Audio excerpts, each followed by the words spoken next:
In the days when Israel still trembled between faith and fear, a shadow began to rise over the land. What once felt like peace now stirred with whispers of war, and across the rolling hills, a powerful enemy gathered strength.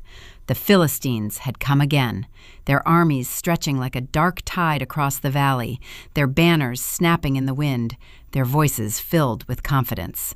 Among them stood a warrior unlike any other, a man so tall, so fierce, that even seasoned soldiers felt their courage fade at the sight of him. His name was Goliath, and his presence alone was enough to silence the bravest hearts.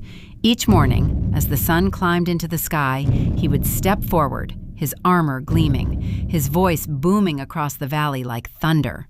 He called out to Israel, not with fear, but with mockery. He challenged them. One man, he demanded, one man to face him in battle. If that man fell, all of Israel would bow. But if Goliath fell, the Philistines would serve. Yet no one stepped forward. King Saul, chosen to lead Israel, stood among his men, watching, waiting, hoping. But fear had taken root even in him. The army that once marched with confidence now stood frozen, their eyes fixed on the giant, their hearts heavy with doubt. Day after day the challenge echoed. Day after day, silence answered. And far from the battlefield, in quiet fields where sheep grazed under open skies, a young shepherd named David had no idea that his faith would soon be called upon, in a way that would change everything. In the hills of Bethlehem, where the wind moved gently through the grass and the skies stretched wide and endless, David lived a life far removed from the noise of war. He was the youngest son of Jesse, overlooked by many, yet known by God. While his brothers marched with the army of Israel, David remained behind, tending sheep, guiding them through quiet valleys and rugged paths. Though he was alone, he was never truly alone. In those silent fields, David had learned something greater than skill or strength. He had learned to trust. When danger came, he did not run. When fear whispered, he answered with faith. A lion once rose from the shadows, swift and deadly, taking hold of one of the sheep. But David pursued it, not with hesitation, but with courage. And when a bear threatened his flock in the night, he stood firm again, not because he believed in his own power, but because he believed the Lord was with him. And the Lord was. As the stars filled the heavens, David would lift his voice in song, melodies carried by the wind, words born from a heart that knew its creator. He sang not for an audience, but for God alone, his voice steady, his spirit unshaken. In those moments unseen by men, something was growing within him, a faith that would one day stand before giants. Back at the battlefield, the fear had only deepened. Goliath's voice still rang across the valley, his challenge growing bolder with each passing day. The soldiers of Israel avoided his gaze, their courage worn thin. Even King Saul could find no answer. Then one morning, Jesse called for David. He placed bread, grain, and provisions into his hands and gave him a simple task, to carry food to his brothers at the front lines. It seemed like a small errand, nothing more than a duty of kindness and care. But what David did not know was that this journey would lead him straight into the moment God had prepared him for. At first light, David set out from Bethlehem, the path before him long but steady. The morning air was cool, and the Zamin stretched quietly beneath his chotawat as he carried the provisions his father had given him. Though his task seemed simple, there was a quiet stirring in his heart, as if something greater awaited him beyond the hills he had always known. As he approached the camp of Israel, the stillness of the fields gave way to the noise of war. Voices echoed, armor clashed, and soldiers rushed into position. The valley ahead was alive with tension, a place where fear and hope stood face to face. David arrived just as the armies prepared themselves. He greeted his brothers, eager to hear of their well-being, but before they could answer, a familiar sound cut through the air. A voice, loud, defiant, unyielding. Goliath stepped forward once again. The giant's shadow stretched across the valley as he issued his challenge, his words filled with pride and scorn. He mocked the armies of Israel and defied the living God, daring anyone to stand against him. The soldiers trembled. Some turned away. Others stood frozen, their courage slipping like sand through their fingers. But David did not turn away. He listened, he watched, and something burned within him, not fear, but righteous anger. How could this man speak against God and go unanswered? How could an entire army stand in silence while their faith was being mocked? David began to ask questions, moving from soldier to soldier, seeking understanding. And with every answer, his resolve only grew stronger. No one would fight. No one believed they could win. His brothers heard his words and were not pleased. Eliab, the eldest, rebuked him sharply, accusing him of pride and foolishness. He saw only a boy where God saw a servant prepared. But David did not argue for long. He knew what he believed. And soon, word of his courage reached the ears of King Saul. David was brought before King Saul, the ruler of Israel, a man weighed down by fear and responsibility. The king looked upon the young shepherd and saw not a warrior, but a boy, untrained, untested, and far too small for the battle ahead. Yet David stood with calm assurance. He spoke not with arrogance, but with quiet confidence, telling the king that he would face the giant. Saul struggled to understand. How could this young shepherd stand where seasoned soldiers had fallen silent? How could he offer himself against a warrior who had terrified an entire army? But David did not speak of his own strength. He spoke of God. He told of the lion he had pursued and the bear he had overcome, not as victories of his own power, but as moments when the Lord had delivered him. The same God who had protected him in the wilderness, he said, would protect him now. Saul listened, his doubt slowly giving way to a fragile hope. At last, the king agreed. He placed his own armor upon David, fastening the heavy breastplate and setting a bronze helmet upon his head. A sword was given to him, strong and sharp, fit for battle. But as David stood beneath the weight of it all, something felt wrong. This was not how he had learned to trust God. Slowly, he removed the armor. He set aside the sword. He chose instead what he knew, what had always been enough. A staff in his hand, a sling at his side, and 5 smooth stones gathered carefully from the stream.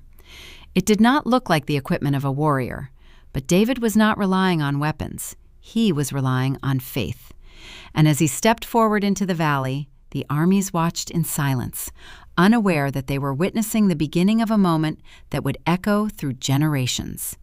The valley fell into a deep and heavy silence as David stepped forward, alone, his figure small against the towering presence of Goliath. The ground beneath him was steady, but all around him, hearts trembled. The armies of Israel watched, scarcely breathing, while the Philistines looked on with growing amusement. Goliath moved closer, each step deliberate, his armor clanging like thunder.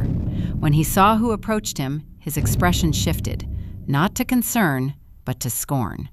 Was this a joke? He laughed, a deep and mocking sound that echoed across the valley. He looked at David, a boy with no armor, no sword, no shield, and his anger burned hotter.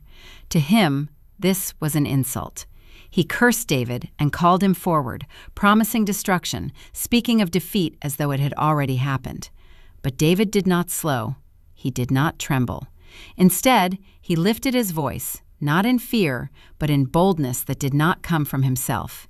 He declared that while Goliath came with sword and spear, he came in the name of the Lord Almighty, the God of Israel, the one whom Goliath had defied. His words carried across the valley, not loud with pride, but strong with truth. And then, without hesitation, David began to run. The moment broke like a storm. As Goliath advanced, ready to strike, David reached into his pouch, took a single stone, and placed it into his sling. With practiced motion, he swung it through the air, the sound cutting sharply through the silence. And then he released. The stone flew with speed and precision, guided by more than skill alone. It struck Goliath in the forehead, sinking deep, and in an instant, the giant's strength failed him. He staggered, and then he fell. For a moment, the valley stood still. The giant who had terrified nations now lay silent upon the Alad, his Adhima frame motionless, his Tahaddi ended in a single Bilti Rega. The wind seemed to pause, as though all creation bore witness to what had just taken place. Then, like a sudden awakening, The silence shattered. A cry rose from the camp of Israel, first in disbelief, then in overwhelming triumph. The boy had done it. The giant had fallen. What no warrior had dared to attempt, faith had accomplished in a single rega of courage. David did not stand in awe of himself. He ran forward, not to celebrate, but to finish what had begun. Standing over Goliath, he took the giant's own sword and brought a final end to the battle. It was not an act of pride, but a sign for all to see. God had delivered his people. Fear swept through the Philistine army. Their champion was gone, their confidence shattered. What once seemed certain victory now turned into panic.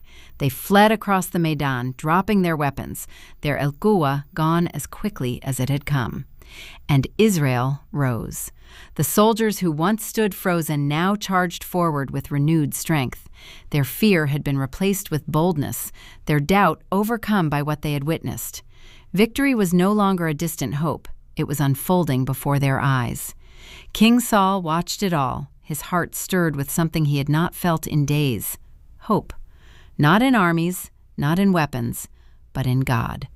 And at the center of it all stood David, the shepherd boy who had walked into the valley with nothing but faith and had changed the course of history. The echoes of victory carried far beyond the valley, spreading through every corner of Israel like a rising song of hope. What had begun in fear had ended in triumph, and at the center of it all was a young shepherd who had trusted God when no one else would. David did not return from the battlefield as a king, nor as a man seeking glory. He returned as he had gone, with humility in his heart and faith as his strength. Yet the people could not remain silent. They had seen what God had done through him, and their voices rose in celebration. Throughout the cities of Israel, songs were sung. Voices filled the streets, rejoicing not only in victory, but in the undeniable power of the Lord who saves. The name of David began to spread, carried on the lips of those who had witnessed the impossible become real. King Saul welcomed David into his service, keeping him close, watching him carefully. There was something different about this young man, something not shaped by battle alone, but by a deep and unshakable trust in God. David served faithfully, just as he had tended his father's sheep, giving his best in every task placed before him. Yet beyond the celebration, beyond the songs and the praise, a greater truth remained. This was not just the story of a boy and a giant. It was the story of faith rising where fear once stood. It was the story of a God who does not look at size, strength, or status, but at the heart. Because when David stepped into that valley, he did not stand alone, and he never would. For the same God who guided a stone through the air would guide David's life in the days to come. As the days passed, the story of that victory continued to grow, echoing through the hearts of the people. It was told around fires, in homes, and along the roads of Israel, how a shepherd boy had faced a giant and won, not by might, but by faith. Yet the true power of that moment was not only in the fall of Goliath, but in what it revealed about God. For the Lord had not chosen the strongest, nor the most experienced. He had chosen the willing. David returned to his duties with the same humble spirit, serving faithfully wherever he was placed. Whether in the king's court or out among the fields, his heart remained steady. He did not chase greatness, yet greatness followed him, because his trust was not in himself. And Israel began to change. Where fear had once ruled, courage slowly returned. The people remembered who they were, a nation called by God, not to live in fear, but to walk in faith. The victory over Goliath became more than a battle won. It became a reminder that no enemy is greater than the God who stands with his people. David's journey, however, was only beginning. There would be new challenges, new trials, and moments that would test his heart in ways far greater than a battlefield. But the same faith that carried him through the valley would carry him through every season to come. Because the story of David was never just about defeating a giant. It was about believing when others doubted. It was about standing when others trembled. And it was about knowing that when God is with you, even the impossible can fall. And so, the boy who once stood before a giant would one day stand as a king, guided not by power, but by a heart that never stopped trusting God. From that day forward, something unseen yet undeniable marked David's life. It was not a crown, not riches, not the praise of people, but the quiet, steady presence of God guiding his steps. The same faith that led him into the valley began to shape every path he would walk. Though many remembered him as the boy who defeated the giant, God saw him as something more, a servant being prepared for a greater purpose. David continued to serve King Saul with loyalty, playing music to bring peace to the troubled king, standing ready in times of need, and carrying himself with humility even as his name grew known. But life would not remain easy. There would be moments when the cheers of the people turned into whispers, moments when favor shifted and hearts changed, times when David would have to run instead of stand, hide instead of fight, and trust God in silence rather than in victory. Yet through it all, one thing would never change: David's heart. He would still pray in the night. He would still call upon the Lord in times of trouble. He would still remember the fields, the sheep, and the quiet moments where his faith first took root. For David understood something many forget, that the same God who gives victory also walks with us through every trial that follows. And long after the battle with Goliath had passed into memory, its meaning remained alive. Because the greatest victory was not the fall of a giant, it was the rise of faith. A faith that begins in small, unseen places and grows strong enough to face anything. And that is how a shepherd boy's trust in God began a story that would never be forgotten.